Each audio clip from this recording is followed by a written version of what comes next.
তোমরা জানোই আমি একটু হেভি ওয়েট ক্যারি করে ওয়ার্কআউট করতে পছন্দ করি।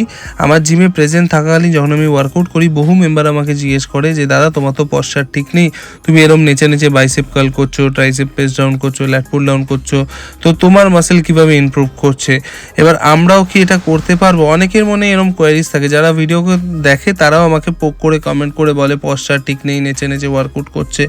তো সবার ডাউট ক্লিয়ার করার জন্য আমি একটা কথা বলি, এই যে আমি এইভাবে নেচে নেচে মুভমেন্ট নিয়ে ওয়ার্কআউটগুলো করি, এইটা আমি কিন্তু আমার এই পাওয়ারগুলোকে কম্প্রেস করে দিই মাল্টিপল মাসেলে। মেন মাসেলে অবশ্যই ইন্টেন্সিটি রাখি, এটাকে বলা হয় প্রোগ্রেসিভ ওভারলোড। যারা জানো না জেনে নাও।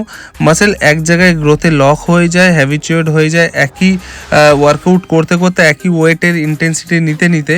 তাই সেটার প্রোগ্রেসটাকে ক্যারি অন রাখার জন্য কিন্তু এই progressive overload heavy weight carry করে, মানে প্রত্যেক উইকে বা মান্থে তুমি যদি ওয়েট ইনক্রিজ করে করে মাসেলকে ইন্টেন্সিটি দাও, তাহলে কিন্তু তোমার প্রোগ্রেসটা কন্টিনিউ থাকবে। নাহলে দেখবে অনেক সময় তোমার প্রোগ্রেসটা লক হয়ে যায়। তো আমি একটু প্রোগ্রেসিভ ওভারলোড করেই ওয়ার্কআউট করি। তোমরা হয়তো আমায় যারা ফলো করছো শুরু থেকে তারা দেখে আসবে।